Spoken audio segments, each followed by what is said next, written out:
దేశం సంక్షోభంలో పడ్డప్పుడు మన ఆర్థిక పరిస్థితిని కాపాడుకోవాలన్న సంకల్పంతో దేశ ప్రధాని మోడీ పొదుపు చేయాలని సూచించారని, మోడీ మాటలను అనుసరిస్తూ చంద్రబాబు నాయుడు నెల్లూరులో జరగాల్సిన మహానాడును రద్దు చేసి వర్చువల్ గా నిర్వహిస్తున్నారని తెలిపారు. ప్రజలు రాష్ట్రం బాగుండాలన్న మంచి మనసుతో చంద్రబాబు తీసుకున్న నిర్ణయం స్వాగతిస్తున్నామని ఎమ్మెల్యే తెలిపారు.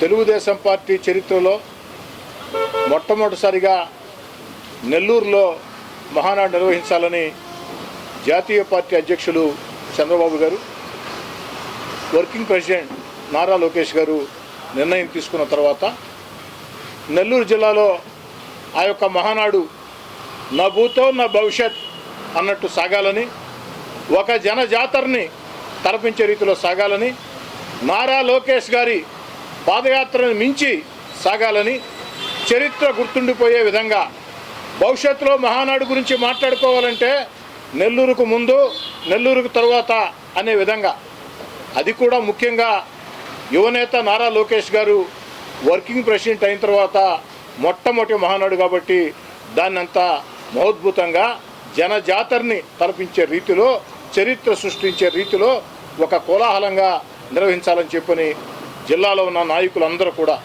జిల్లా పార్టీ అధ్యక్షుడు పర్యవేక్షణలో నెల్లూరు జిల్లాలో ఉండే ఇద్దరు మంత్రులు, అదేవిధంగా పార్లమెంటు సభ్యులు, ఎమ్మెల్యేలు, ఎమ్మెల్సీలు, తెలుగుదేశం పార్టీ క్షేత్రస్థాయి నుంచి ఏదైతే బూత్ ఇన్ఛార్జి దగ్గర నుంచి యూనిట్ ఇన్ఛార్జ్, డివిజన్ అధ్యక్షుడు, co cluster incharge, cluster incharge, అనుమతి సంఘాల అధ్యక్షుడు, ప్రతి తెలుగుదేశం పార్టీ నాయకుడు, కార్యకర్త ఎంతో ఉత్సాహంగా వేగవంతంగా పనులు ప్రారంభించారు. చాలా తక్కువ సమయంలోనే చక్కటి గ్రౌండ్ కోవూరు నియోజకవర్గం ఇఫ్కో కిసాన్ సెజ్లో తయారైంది. ప్రతిరోజు కూడా తెలుగుదేశం పార్టీ నాయకులు, కార్యకర్తలు అందరూ కూడా అక్కడికి వెళ్ళి ఎక్కడికక్కడ పర్యవేక్షిస్తూ వచ్చారు. సన్నా కమిటీ సమావేశం కూడా జరిగింది. జిల్లా అంతా కూడా ఒక ఉత్సాహ వాతావరణం. ప్రపంచంలో ఉన్న తెలుగు వాళ్ళంతా కూడా నెల్లూరు జిల్లాలో జరగబోతున్న మహానాడుని ప్రత్యేకంగా చూసే పరిస్థితి, ఒక అద్భుత సానుకూల వాతావరణం ఏర్పడిన పరిస్థితుల్లో దురదృష్టం ఏదైతే ఇంధన పొదుపు నివారణ చర్యలు అన్నటువంటి నిర్ణయం ఈ దేశ ప్రధాని నరేంద్ర మోడీ గారి నోట్లో నుంచి రావటం జరిగింది. నిజం, దాంట్లో ఎలాంటి అనుమానం లేదు. ప్రపంచంలో ఈరోజు ఉండే పరిస్థితుల్లో భారత ప్రధాని నరేంద్ర మోడీ గారు కొన్ని కఠిన నిర్ణయాలు తీసుకున్నారు. నరేంద్ర మోడీ గారు ఒకే మాట చెప్పారు,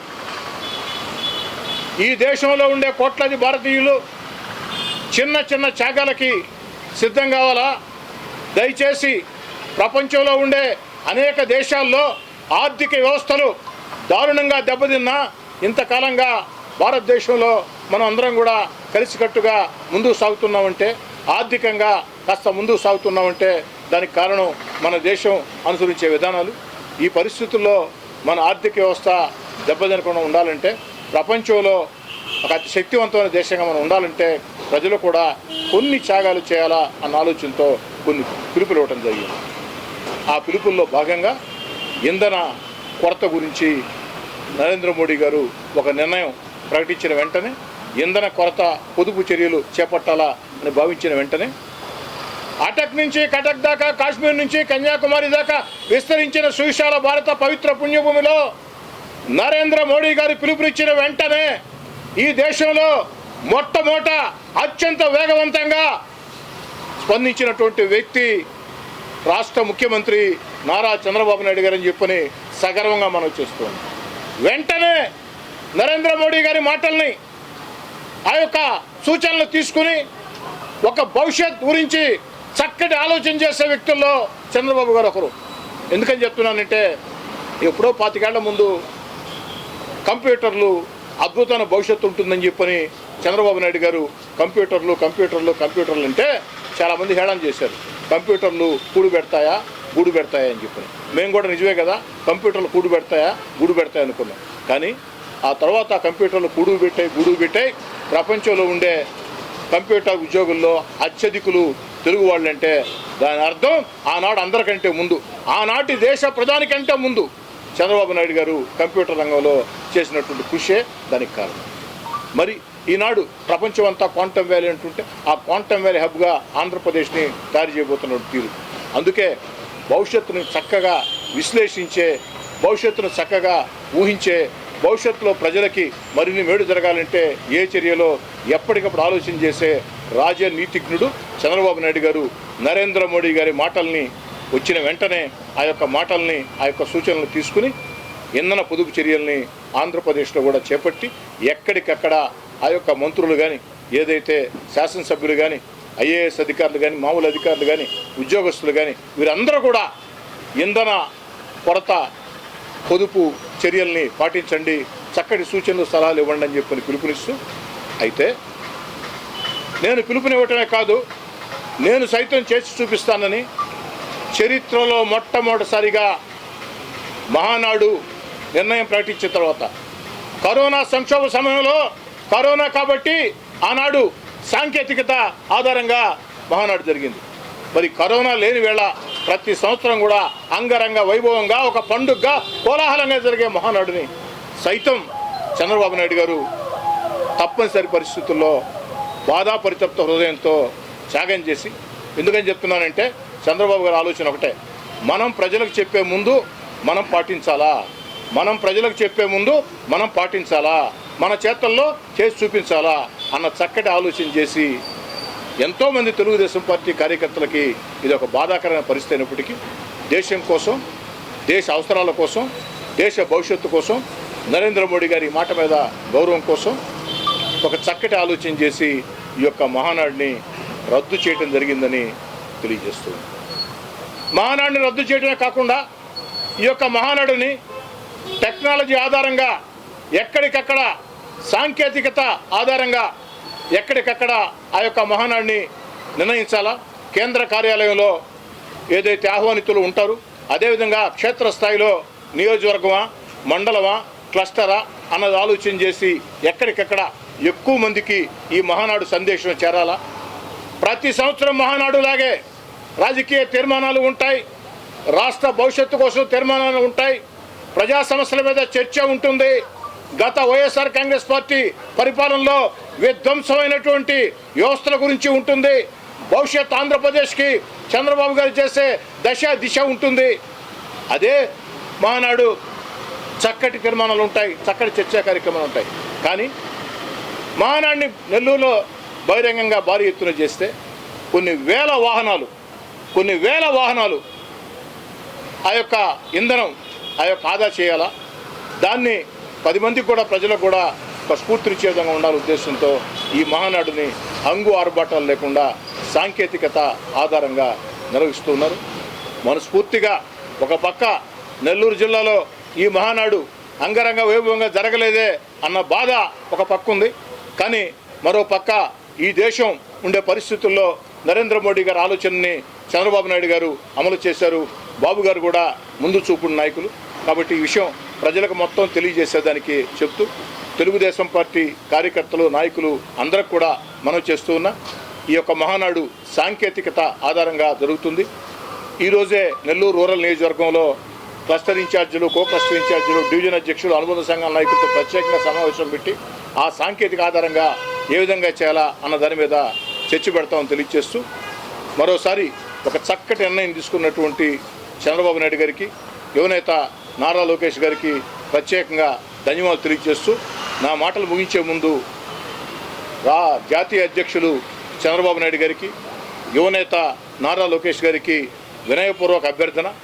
ఈ సంవత్సరం అన్నీ అనుకుని రంగం సిద్ధమైన తర్వాత ప్రత్యేక పరిస్థితుల్లో హంగు ఆర్భాటాల దూరంగా సాంకేతిక ఆధారంగా నిర్వహిస్తున్నారు. కాబట్టి వచ్చే సంవత్సరం మహానాడు ఖచ్చితంగా నెల్లూరు జిల్లాలోనే జరపాలని, వచ్చే సంవత్సరం మహానాడు నెల్లూరు జిల్లాలో జరిగే విధంగా అప్పటికి దేశ పరిస్థితులన్నీ కూడా నరేంద్ర మోడీ గారి నేతృత్వంలో, చంద్రబాబు నాయుడు గారి నేతృత్వంలో అన్ని రకాల కూడా దేశమంతా పరిస్థితులు చక్కదిద్దుకుంటాయి. అన్ని దేవుడి దయ వల్ల అన్ని చక్కదిద్దుకున్న తర్వాత వచ్చే సంవత్సరం మహానాడుని ఇదే సింహపురి గడ్డ మీద జరపాలని చెప్పని, ఇదే నెల్లూరు జిల్లాలో జరపాలని, ఎక్కడైతే మహానాడుని ఈరోజు మనం అనుకున్నామో అదే ప్రాంతంలో వచ్చే సంవత్సరం మహానాడు జరపాలని చంద్రబాబు నాయుడు గారిని ఒక తెలుగుదేశం పార్టీ కార్యకర్తగా కోరుతూ మీ అందరి వద్ద సెలవు తీసుకుంటాం. ఎట్లా రావాలా అని అందరూ మొత్తం రాష్ట్రంలో ఉండే 175 మంది ఎమ్మెల్యేలు కానీ మొత్తం అందరూ కూడా ఏర్పాటు చేసుకుంటారు. నెల్లూరు జిల్లాకు వచ్చేది ఇక్కడ జరుగుతుంది కాబట్టి ఒత్తిడి ఎక్కువగా ఉంటుంది కాబట్టి ఇక్కడ కాస్త అదనంగా కూడా ఏర్పాట్లు చేసి ఉంటారు. కానీ ఏం చేద్దాం, తప్పనిసరి పరిస్థితి. ఈ సందర్భంగా నరేంద్ర మోడీ గారిని, చంద్రబాబు నాయుడు గారిని వ్యతిరేకించే రాజకీయ పక్షాలకి నేను ఒక మాట చెప్పదలుచుకున్నాను. ఇది రాజకీయాలు మాట్లాడే సమయం కాదు, రాజకీయ వివాదాలు ఉండే సమయం కాదు. ప్రపంచం ఉన్న పరిస్థితుల్లో భారత్ ఆర్థిక శక్తిగా ముందుకు సాగాలంటే భవిష్యత్తులో భారతదేశానికి ఎలాంటి ఇబ్బందులు రాకూడదని ముందు చూపుతో, చక్కటి చూపుతో నరేంద్ర మోడీ గారు ఈ యొక్క పొదుపు చర్యల్ని చేపట్టారు. బంగారం దగ్గర నుంచి, ఇంధన పొదుపు చర్యల దగ్గర నుంచి అనేక చర్యలు చేపట్టారు. ప్రజలందరినీ కూడా భాగస్వాములుగా అమ్మంటున్నారు. ప్రజలందరూ కూడా మెజార్టీ ప్రజలు నరేంద్ర మోడీ గారి మాటల్ని స్ఫూర్తిగా తీసుకున్నారు. కానీ ఈ దేశంలో ఉండే కొన్ని రాజకీయ పార్టీలు దీన్ని సైతం విమర్శిస్తూ ఉన్నారు. ప్రభుత్వాలు ప్రజల్ని ఇబ్బంది పెడితే ఎట్టని. ఆయా ప్రభుత్వాలు ప్రజల్ని ఇబ్బంది పెట్టడంలా కొన్ని ప్రత్యేక పరిస్థితుల్లో ఈ దేశం భవిష్యత్ అవసరాల దృష్ట్యా ప్రపంచం ఉన్న పరిస్థితుల్లో తీసుకున్న నిర్ణయాలు. ప్రజలందరూ సిద్ధంగా ఉన్నారు. ప్రజలు ఒకే మాట చెప్తున్నారు, భారతదేశాన్ని విదేశీ శక్తుల బారి నుంచి, దేశద్రోహుల బారి నుంచి కాపాడేందుకు కాశ్మీర్ ప్రాంతాల్లో, చైనా సరిహద్దుల్లో, సియాచిన్ మంచు ప్రాంతాల్లో భారతదేశ సైన్యం తమ కుటుంబాలకు దూరంగా, తమ భార్యాబిడ్డలకు దూరంగా, తమ బంధుమిత్రులకు దూరంగా ఆడ పహరాగాస్తూ దినం మా కణం దేశమాతకే సమర్పణం అంటూ మా దేహాలు ముక్కలైనా మా దేశాన్ని ముక్కలు కానివ్వమని భారతదేశంలో ఉండే సైన్యం త్యాగాలు, రక్త తర్పణాలతో భారత మాత రక్షణ కోసం, భారతదేశ రక్షణ కోసం సరిహద్దుల్లో కాపలాలు కాస్తూ ఉన్నాయి. మరి భారతీయులుగా ఉన్నటువంటి ప్రజలు మేము కూడా కొన్ని త్యాగాలు సిద్ధపడాలా? నరేంద్ర మోడీ గారు చెప్పింది 100% నిజం. ఈ దేశం ప్రపంచంలో అనేక దేశాలు ముక్కలవుతున్నా, ప్రపంచంలో అనేక దేశాలు ఆర్థికంగా దివాలా తీస్తున్నా ఈ దేశం ఇంకా పటిష్టంగా ఉందంటే, ఈ దేశ ఆర్థిక వ్యవస్థ గట్టిగా ఉందంటే దానికి కారణం నరేంద్ర మోడీ గారి ఒక పటిష్టమైనటువంటి నాయకత్వం, భారతదేశంలో ఉండే ఉన్నతాధికారుల ఒక చక్కటి ఆలోచనలు. అన్నిటికీ మించి కులాలు మతాలు వేరైనా మనమంతా భారతీయులం, వేషం భాష ఏదైనా మనమంతా భారతీయులం. ఏదైతే భారతదేశంలో కులాలు మతాలు వేరైనా మనం అందరం కూడా వసుదైవ కుటుంబంలాగా ఈ దేశం నాది, భారతదేశం నాది, నేను భారతీయుడిని అని చెప్పే విధంగా ఈ భారతదేశం ముందుకు సాగుతూ ఉంది. మరి ఇన్ని త్యాగాలతో భారతదేశంలో ఉండే కోట్లాది ప్రజలు, ఆ యొక్క సైనికులు చేసే త్యాగాలతో, దేశ నాయకత్వం చేసే త్యాగాలతో, ఉన్నతాధికారులు చేసే త్యాగాలతో జీవితాలను మొత్తం పణంగా పెట్టి సైంటిస్టులు ఎవరైతే ఉన్నారో అనేక రకాల పరిశోధనలు చేసి కుటుంబ జీవితాలని, బంధాలని, అనుబంధాలని అన్నిటి వదులుకొని అనేక పరిశోధనలు చేసి భారతదేశాన్ని ముందు నిలబెట్టే పరిస్థితుల్లో ఓ భారతీయుడిగా నాకు బాధ్యత ఉంది. నరేంద్ర మోడీ గారు సాధారణ ప్రజల్ని, మమ్మల్ని ప్రాణాలు ఇవ్వండి అని అడగటంలో చిన్న త్యాగాలు కొంతకాలం పాటు, ఓ ఏడాది పాటు బంగారం కొనవద్దు, ఓ ఏడాది పాటు విదేశీ టూర్లు వద్దు, ఓ ఏడాది పాటు ఇంధన పొదుపు చర్యలు పాటించండి. భవిష్యత్తులో కూడా నేను ముందు చూపుతో పెట్టినటువంటి ఏదైతే సూర్యఘర్ పథకం ఉందో, ఏదైతే ఆ యొక్క మనకి ప్రత్యామ్నాయం పెట్రోల్కి, ఆయిల్కి ప్రత్యామ్నాయ మార్గాల్ని మనం ఎంచుకుందాం, ఆ రకంగా ముందుకు సాగుదాం. దీనికి ప్రజల సహకారం కావాలని పిలుపునిచ్చారు. దీనిలో తప్పే ఉంది. మరి భారతదేశంలోని ప్రతిపక్షాలు ఒక్క మాటలో చెప్పాలంటే నరేంద్ర మోడీ గారిని, చంద్రబాబు నాయుడు గారిని విమర్శించే ప్రతిపక్షాలని దారి తప్పిన ప్రతిపక్షాలుగానే భావిస్తున్నా. నరేంద్ర మోడీ గారిని, చంద్రబాబు నాయుడు గారిని విమర్శించే ప్రతిపక్షాలని దారి తప్పిన ప్రతిపక్షాలు, గమ్యం లేని ప్రతిపక్షాలు, ముందు చూపు లేని ప్రతిపక్షాలు, దేశభక్తి లేని ప్రతిపక్షాలు, కేవలం రాజ్యాధికారం, అధికారం, ఓట్లు తప్ప మరోది ఆలోచన చేయకుండా ఏదో రకంగా అధికారం రావాలా అన్న తాపత్రయం తప్ప మరొకటి లేదు. దయచేసి ఆ ప్రతిపక్షాలకు కూడా నేను పిలుపునిస్తూ ఉన్నా. దయచేసి ఈ విషయంలో రాజకీయ వివాదాలు వద్దు. ఒక చక్కటి సందేశాన్ని ఈ దేశ ప్రధానమంత్రి ఇచ్చారు. ఒక చక్కటి నిర్ణయాన్ని చంద్రబాబు నాయుడు గారు తీసుకున్నారు. అందరం కలిసి పనిచేద్దాం. ఎన్నికలు వచ్చిన వేళ ఎవరికి నచ్చిన పార్టీకి వారు ఓటేసుకుంటారు, ఎవరికి నచ్చిన వ్యక్తికి వారు ఓటేసుకుంటారు. ఎన్నికలు లేని వేళ ప్రపంచమే ఒక పెను సవాల్ని ఎదుర్కొనే పరిస్థితుల్లో ఈ రాత్రికి ఏమవుతుందా, రేపేమవుతుందా, ఎల్లుండేమవుతుందా అనే పరిస్థితుల్లో భారతదేశానికి ఏమీ కాకూడదు అనుకుంటే మనం అందరం కూడా ఒక్క తాటి మీద ఉండాలా. కాబట్టి కులాలు, మతాలు వేరైనా, పార్టీలు వేరైనా, ప్రాంతాలు వేరైనా, వర్గాలు వేరైనా, ముందు నేను భారతీయుడిని, ఈ దేశంలో పుట్టిన భారతీయుడిని అన్న భావన ప్రజల్లో వచ్చే విధంగా అన్ని రాజకీయ పార్టీలు పనిచేస్తేనే ప్రజలు ఆ యొక్క నరేంద్ర మోడీ గారి, చంద్రబాబు గారి వ్యతిరేక ప్రతిపక్షాలని కనీసపాటి గౌరవిస్తారు. అలా కాకుంటే ప్రజల ఆగ్రహాల్లో మీరు కొట్టుకుపోతారు. కాబట్టి ఈ దేశంలో నరేంద్ర మోడీ గారిని, చంద్రబాబు గారిని కారణం లేకుండా ఉచ్చే నీచాలు మరిచి విమర్శించే ప్రతిపక్ష నాయకులారా, దారి తప్పిన, గమ్యం లేని, భవిష్యత్ తెలియని ప్రతిపక్షాలుగా మీరు మిగలవద్దు. జనజీవన స్రవంతిలో కలవండి. ప్రజల ఆకాంక్షలకి, ప్రజల గుండె చప్పుళ్ళకి అనుగుణంగా రాజకీయాలు చేయండి అని పిలుపుస్తూ, ఒక జాతీయ సంబంధాలు ఉంటాయి, అంతర్జాతీయ సమస్యలు ఉంటాయి. కాబట్టి ప్రధానమంత్రి చెప్పింది టూర్లు, మోడీ గారు టూర్ అయినా పోయారా? నరేంద్ర మోడీ గారు ఏదో విహారయాత్రకు పోయారా? ఏదైనా టూర్కు పోయారా?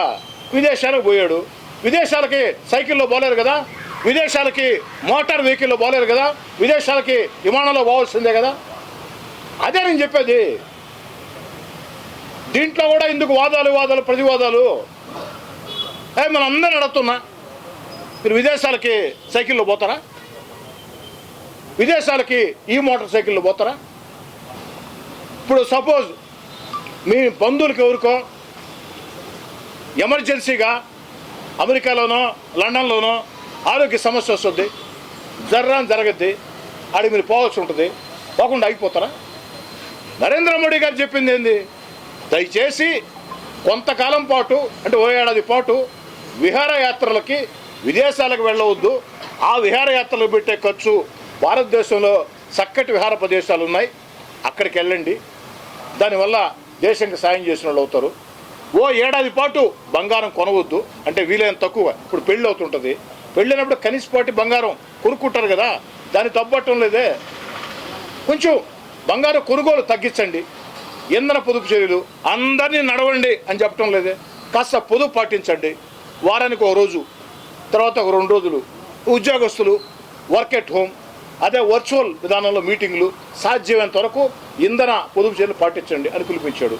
దీంట్లో తప్పే ఉంది. ఈ దేశ ప్రధానమంత్రి ఖచ్చితంగా ఆయన కూడా ఢిల్లీలో ఉండాలా, ఆయన కూడా సైకిల్లో తిరగాల, ఆయన ఈ మోటార్ సైకిల్లో పోవాలంటే ఎలా సాధ్యం అవుద్ది? ఇప్పుడు మోడీ గారు విహారయాత్రకు పోలా, అదే నరేంద్ర మోడీ గారు విహారయాత్రకు పోతే మొట్టమొదట మీకంటే ముందు నేను ప్రశ్నిస్తా నరేంద్ర మోడీ గారు ప్రస్తుతం ఉండే పరిస్థితుల్లో భారతదేశాన్ని మేలు చేసేదానికి కొన్ని దేశాలతో చర్చలు జరగాలంటే మనలో పోవాల్సి దేనికోసం? అది విహారయాత్ర కాదు, ఈ దేశం కోసం చేసేది. Okay sir.